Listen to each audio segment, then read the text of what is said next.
तो इस एपिसोड की स्टार्टिंग वैंग के डैड मिस्टर वैंग को हॉस्पिटल में दिखाने से होती है। अभी सिचुएशन कुछ ऐसी है कि किसी भी वक्त वैंग का जन्म हो सकता है। तभी नर्स घबराई हुई ऑपरेशन रूम से बाहर आती है, जिसे देखकर मिस्टर वैंग पूछते हैं, क्या हुआ, सब कुछ ठीक तो है ना।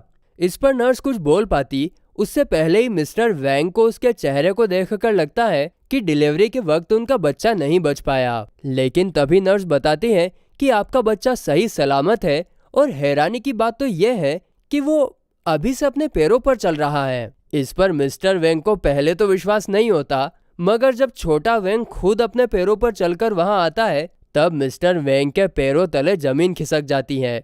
उन्हें समझ में नहीं आ रहा था कि ऐसा कैसे हो सकता है। इसके कारण वो बेहोश भी हो जाते हैं। अब सीन शिफ्ट होता है और हम वैंग के मॉम डैड को बात करते हुए देखते हैं। वो लोग वैंग के लिए ड्रैगन स्वॉर्ड लेकर आए थे, जो काफी एक्सपेंसिव और रेयर स्वॉर्ड मानी जाती हैं, जिसे अगर सही तरीके से यूज किया जाए तो उसकी पावर्स गजब का काम करती हैं। आगे वैंग के डैड कहते हैं कि उन्होंने अपनी 6 महीने की सेविंग इस स्वॉर्ड को खरीदने के लिए स्पेंड की है। ये सब देखकर हमें ऐसा लगता है कि वो वैंग से काफी प्यार करते हैं, लेकिन ऐसा नहीं होता है। इन दोनों के दिखाने के दांत अलग हैं और खाने के अलग हैं, क्योंकि जल्द ही हम देख पाते हैं कि वैंग के डैड इस स्वॉर्ड को बचपन से पाना चाहते थे, और अब वैंग के बहाने उन्होंने आखिर स्वॉर्ड खरीद ही ली। वहीं अगर हम वैंग की मोम की बात करें तो उन्होंने पैसा बचाने के लिए असली स्वॉर्ड की जगह पर नकली स्वॉर्ड खरीदी है, और इसके बारे में मिस्टर वैंग को भी कुछ नहीं पता होता।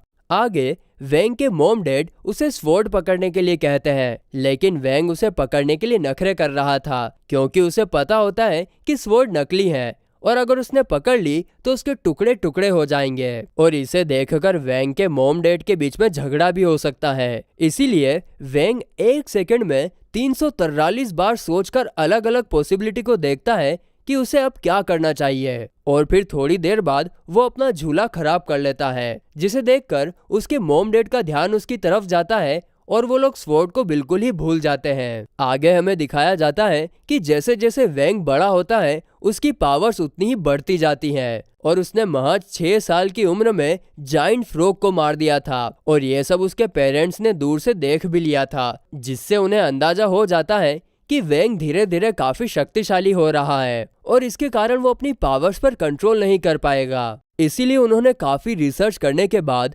वैंग की पावर को कंप्रेस करने के लिए एक एम्यूलेट बनाया, जो कि उसकी स्पिरिचुअल फोर्स को कंट्रोल में रखता था। लेकिन जैसे जैसे वैंग बड़ा हो रहा था, एम्यूलेट का असर उसकी बॉडी पर कम होता जा रहा था, जिसके चलते वैंग की मॉम ने उसके लिए एक गोल्डन पिल यानी कि सोने का लड्डू देना शुरू कर दिया, जो उसकी पावर्स को काफी हद तक कम करता था।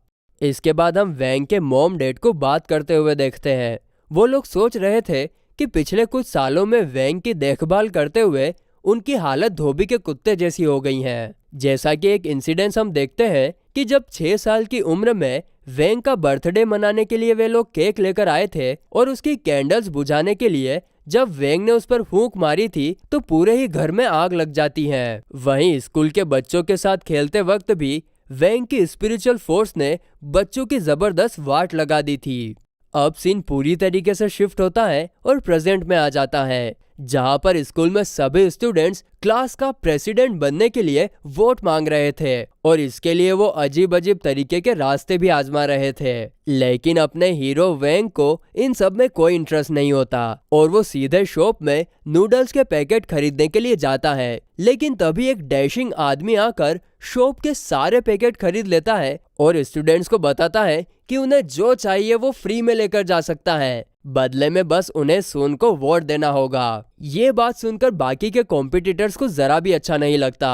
तभी वहां पर सुन आ जाती है, जो अपनी चार्म और मीठी मीठी बातों से सभी स्टूडेंट्स को अपनी तरफ करना शुरू कर देती है। लेकिन फिर भी कुछ लोग उसकी बात नहीं मानते। तभी वैंग, जिसे सिर्फ नूडल्स के पैकेट चाहिए थे, वो सुन को वोट देने के लिए तैयार हो जाता है, और उसकी बात सुनकर और भी स्टूडेंट्स सुन को वोट देने के लिए आगे आ जाते हैं। और जो वोट देने के लिए तैयार नहीं थे, सुन उन्हें सिडेक्टिव मैजिक से अपने वश में कर लेती हैं, जिससे अब वे लोग भी उसे वोट देने के लिए तैयार हो जाते हैं। अब यह सब पॉसिबल हुआ था सिर्फ और सिर्फ वैंग की वजह से। इसीलिए सुन उसे ढूंढने लग जाती है। तभी उसका बॉडीगार्ड कहता है कि वो तो कब का यहाँ से चला गया और उसने आपको ये सोने का लड्डू देने के लिए कहा, जो कि असल में वैंग की मॉम ने उसे खाने के लिए दिया था ताकि उसकी पावर कंप्रेस हो जाए।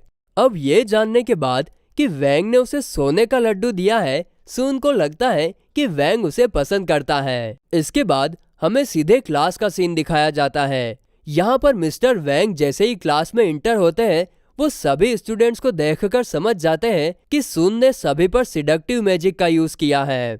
इसीलिए आज वो क्लास में सिडक्टिव मैजिक का यूज करना सिखाते हैं। आगे वो बताते हैं कि कई सालों पहले सिडक्टिव मैजिक का यूज करना स्टार्ट हुआ था और ये मैजिक जितना फायदेमंद है उतना ही खतरनाक भी, क्योंकि इस मैजिक का यूज करके हम सामने वाले को अपना फैन बना सकते हैं और जो चाहे उससे करवा सकते हैं। तभी गुओ पूछता है कि इस मैजिक से कैसे बचा जा सकता है। इस पर मिस्टर वैंग कहते हैं कि सिर्फ स्ट्रॉन्ग पावर वाला इंसान ही अपने आप को इस स्पेल से बचा सकता है। जैसे कि हम देख सकते हैं कि क्लास में वैंग के अलावा सभी स्टूडेंट्स सुन के कंट्रोल में थे और ये सब हम बता सकते हैं क्योंकि उन सभी के ऊपर सुन का नाम लिखा हुआ था, जो वैंग के ऊपर नहीं था। तभी सुन अचानक से वैंग की तरफ देखती है, जो कि पहले से ही उसकी तरफ देख रहा था और उसे देखकर सुन शर्मा जाती है।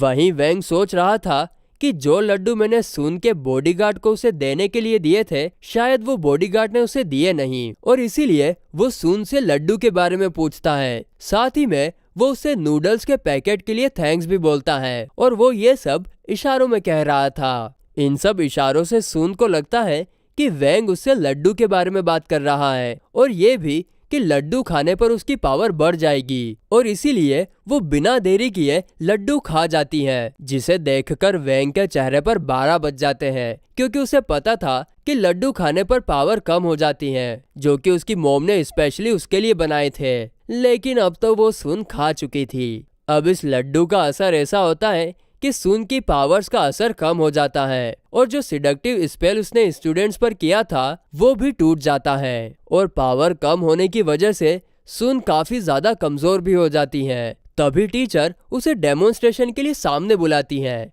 लेकिन सुन तो ठीक तरीके से अपने पैरों पर चल भी नहीं पा रही थी और इसी के कारण उसका बैलेंस जाता है और वो नीचे गिरने ही वाली थी कि तभी वैंग किसी हीरो की तरह आकर उसे बचा लेता है।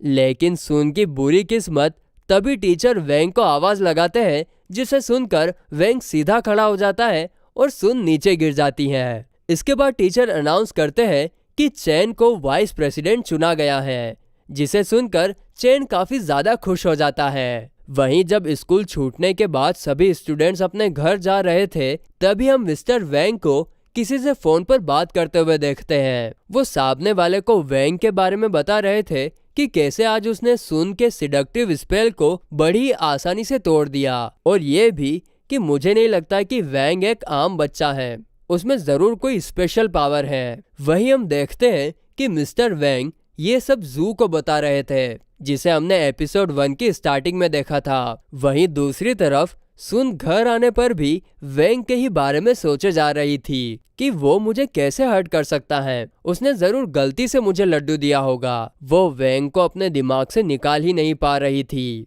जिसके कारण इस तरफ वैंग को छींके आने लगती है किसी टिपिकल कपल की तरह। और फिर इसी के साथ ये एपिसोड यहीं पर एंड होता है।